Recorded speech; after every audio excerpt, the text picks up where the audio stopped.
quelles sont les nouvelles que vous avez au sujet de Marcelo Tounassi? C'est le pasteur africain. Ah, vous l'appelez pasteur encore? Moi, je n'oserais plus l'appeler pasteur. Un pasteur, celui qui conduit les âmes vers la vérité tout entière. D'accord. Et quand quelqu'un ne conduit plus les gens vers la vérité tout entière, il est mercenaire dans la Bible. C'est le pasteur qui conduit vers la vérité, vers les sources d'eau vive. Mais quand quelqu'un détourne les gens de Dieu, il n'est plus pasteur, il devient mercenaire. Donc, on ne peut plus parler de pasteur Marcelo Tounassi, mais simplement de monsieur Marcelo Tounassi. D'accord. Bon. Pour rappel, on dit que oui. Monsieur Marcelo Tounassi donc a perdu son épouse et un an plus tard, donc il. Oui, mais ce n'est pas ça c'est pas ça le problème. C'est pas ça. Moi, le problème, c'est pas son remariage très vite fait. Voilà, ça pouvait aussi scandaliser parce que comme dit le Christ, faut pas être objet de scandale. Ça pouvait attendre parce que la blessure était encore énorme, même pour les enfants. Donc c'est pas en une année qu'on retrouve l'équilibre. Mais moi, je disais, c'est sa vie privée. Ça, je ne m'intéresse pas. Moi, je vais dans le cadre pastoral. Dernièrement, j'étais en train de vous parler de l'eau bénite. Vous vous rappelez, je vous disais que mais Marcelo dit que les catholiques prennent de l'eau bénite à l'entrée de leur église. Oui. Ce n'est pas biblique. Voilà ce qu'il disait. Ce n'est pas biblique. Et moi, je vous disais, mais monsieur Marcelo, dans ton église, n'as-tu pas des pratiques que tu fais qui ne sont pas écrites dans la Bible? Chaque église a ses réalités. Chaque église a son règlement intérieur. Donc toi, tout ce que tu fais n'est que dans la Bible. Et maintenant, je vais vous montrer une vidéo ici pour vous dire que Marcelo est un vrai menteur. Alors, juste avant, excusez-moi, mais si vous pouvez reprendre ce qu'il disait qui n'était pas biblique. Il disait ceci, je viens de le dire, oui. L'eau bénite, ce n'est pas dans la Bible. Dans la vidéo, il disait, l'eau bénite, ce n'est pas dans la Bible. Et moi, je répondais, mais il disait même, c'est écrit où, avant d'entrer dans une église, il faut mettre la main dans l'eau et faire ça. Le signe de la croix, c'est diabolique, tout ça. Et je lui répondais en lui disant, mais tu penses que tout ce que toi tu fais dans ton église, ce n'est dans la Bible? C'est pourquoi je vous invite à suivre cette vidéo de Marcelo Tounassi. Très bien. Eh bien, on y va, Martine. Au nom de Jésus. Au nom de Jésus. Au nom de Jésus. Au nom de Jésus.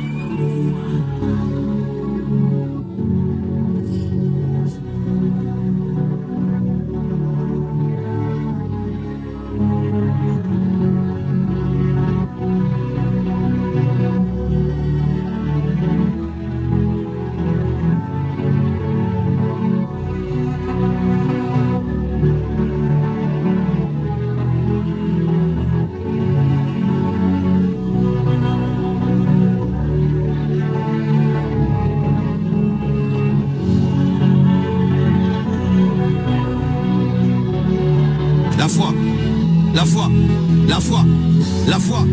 Je crois que le même Dieu qui a permis qu'on puisse prendre des habits qu'on mette sur le corps de Paul et qu'on amène ces habits et les jette et guérir. Et je crois que si je touche un mur et la puissance de Dieu est dessus, si un malade touche, il est guéri. Si un possédé touche, il est délivré. Je le crois. Jésus-Christ est le même hier, aujourd'hui et demain. En lui, il n'y a ni ombre de variation ni de changement. Si tu crois, tu verras la main de Dieu. Je crois que Dieu n'est pas que le Dieu de Paul. Il n'est pas que le Dieu de Pierre. Il est aussi le Dieu de Marcelo. Et je crois que Dieu vous guérit. Et je crois que Dieu vous délivre. Et je crois que Dieu vous libère. Et je crois que vos vies soient bouleversées, révolutionnées, affectées, impactées au nom de Jésus. Là où il y a l'esprit, il y a la liberté. Là où il y a l'esprit, il y a la liberté. Là où il y a l'esprit, il y a la liberté. Là où il y a l'esprit, il y a la liberté. On voit des gens qui savent faire, qui courent pour aller toucher un mur. Oui, tout ça soit c'est de la magie, tout ça soit de la magie, tout ça soit c'est de la magie, tout ça soit c'est de l'hystérie, des gens qui ont joué un rôle. Alors je vais faire du syllogisme. Prendre de l'eau bénite. J'imite Marcelo. Prendre l'eau bénite. Faire ceci. C'est écrit où dans la Bible? Alors moi je voudrais dire, aller toucher les murs, tomber, guérir. C'est écrit où dans la Bible? Donc vous voyez que j'ai eu bien raison de vous dire, mais lui-même dans son église ne fait-il pas des choses qui ne sont pas dans la Bible? Je n'ai jamais vu un chapitre de la Bible, il fallait aller toucher des murs pour être guéri. Il fallait aller toucher des murs pour être délivré. Il a dit que la croix ne chasse pas les démons, la Bible ne chasse pas les démons. Eh bien le mur aussi ne chasse pas le démon. C'est écrit où, dites-moi un texte biblique où cette pratique qu'il est en train de faire dans son église est-elle biblique? Elle ne l'est pas. C'est pourquoi dimanche, ce jour où j'ai répondu à Marcelo, je lui disais, attention, Dieu peut utiliser des causes secondaires pour transmettre la guérison. D'où le vêtement de Paul dont il cite, qui guérissait les malades. Ce sont des causes secondaires. Et dans l'église, nous utilisons de l'eau bénite. Et lui-même est tombé dans ça. Quand il dit, oui, le Dieu qui guérissait au moyen du vêtement peut guérir aujourd'hui au moyen de ce mur. Donc il confirme en fait ce que je disais. Il dit si vous touchez ce mur, vous serez guéri. Donc vous voyez qu'il y a beaucoup de contradictions dans son enseignement. Il n'a pas fait des études de théologie. Donc qu'il arrête de distraire les gens avec des confusions. Et dernière erreur que Marcelo va faire, parce que je n'ose plus l'appeler pasteur, une erreur que Marcelo va faire dans cette vidéo, il a dit, ce n'est pas que le Dieu de Paul, c'est le Dieu de Marcelo. Ça, c'est une erreur théologique grave. Dans la Bible, on parle du Dieu d'Abraham, d'Isaac et de Jacob, parce qu'il s'agissait de l'ancienne alliance. Quand le Christ apparaît, on parle du Dieu de Jésus-Christ, parce qu'avec lui, la révélation termine. On ne peut plus parler de Dieu de X. Il n'y a pas de Dieu de menace, il n'y a pas le Dieu de un tel, il n'y a pas le Dieu de X ou Y, il n'y a que le Dieu de Jésus-Christ. D'un point de vue théologique, on dit toujours, je dis bien d'un point de vue théologique, dans le langage ordinaire, je peux dire mon Dieu, oui, c'est le Dieu de menace, c'est le langage ordinaire, mais d'un point de vue théologique, c'est interdit de le dire. Pourquoi? Parce que la révélation s'achève avec le Christ. Comme dit la lettre aux Hébreux que Dieu nous a parlé dans l'ancien temps, mais dans les temps nouveaux, il nous a parlé dans son Fils. Donc il n'a plus rien à dire avec d'autres personnes que le Christ lui-même. Il n'y a plus d'autre personne qui nous apporte la révélation. Et Marcelo vient de tomber dans une erreur théologique en disant il y a aussi le Dieu de Marcelo. Alors, Père Menas, est-ce qu'après tout ça, il y a une enquête qui est menée, par exemple, pour savoir si toutes les personnes qui ont touché au mur sont véritablement guéries? C'est ce que je disais, que tout ça, c'est de l'événementiel. Par exemple, on a vu dernièrement un pasteur venir ici en Martinique et dire à une dame que je connais qui venait prier dans mon assemblée, il a dit à cette dame, tu es guérie au nom de Jésus de tes maux de pied. Cette dame a toujours souffert des pieds depuis que je la connais. Et le pasteur a dit ça, tout le monde a acclamé. Il est parti. Maintenant qu'il va aller vérifier si cette dame est guérie. Je vous mets tous au défi, je peux retrouver la dame. Je vous mets au défi si on va voir cette dame, elle n'a pas été guérie. Mais tout le monde a acclamé.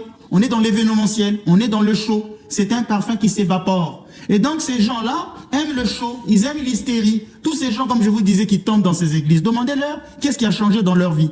Ça, c'est les images qu'on vous présente, qui sont alléchantes, qui sont là pour séduire, pour attirer. Mais si l'on voit dans les maisons des gens de manière individuelle, rien n'a changé. Tout ça, c'est du show. C'est pourquoi il vaut mieux être dans une paroisse avec un prêtre qui vous suit dans la durée. Dans les paroisses, les prêtres sont là pour suivre les fidèles dans la durée. Mais quand vous avez des pasteurs itinérants ou qui vous présentent des images alléchantes comme ça, vous croyez à la puissance de Dieu. Avec un culte hystérique, puisqu'il fait que répéter les mêmes choses en boucle. Et il y a une musique à côté qui se joue. Généralement, nous, on connaît cette technique-là, c'est la musique de Fa. Donc, on va jouer cette musique de Fa qui touche la fine pointe de l'âme, et lui, il va répéter les choses en boucle. Il y a la puissance de Dieu, là où il y a l'esprit de Dieu, là où il y a la liberté, là où il y a l'esprit de Dieu, là où il y a la liberté. Comme c'est dit en boucle, tout à coup, il y a une forme de suggestion psychique qui va se réaliser dans les cas des fidèles, et s'il crie, tout à coup, vous allez voir les gens qui vont commencer à tomber. C'est un culte simplement hystérique. Ce n'est pas là le vrai culte chrétien. C'est peut-être de l'hypnose. C'est de l'hypnose, une forme d'hypnose, voilà. C'est tout ça, ce sont des phénomènes psychologiques. C'est pourquoi nous, dans l'église orthodoxe, notre prière n'est pas basée sur les émotions. On interdit de faire travailler l'émotion. Et ça a été bien travaillé, mais malheureusement, au pays des aveugles borgnerois. Et les gens continueront à aller là-bas, payer les dîmes, ainsi de suite, sacrifier leur argent. Ils vont rien obtenir. Ça, je vous dis, je suis prêtre, je sais de quoi je parle. On a vendu du rêve aux gens.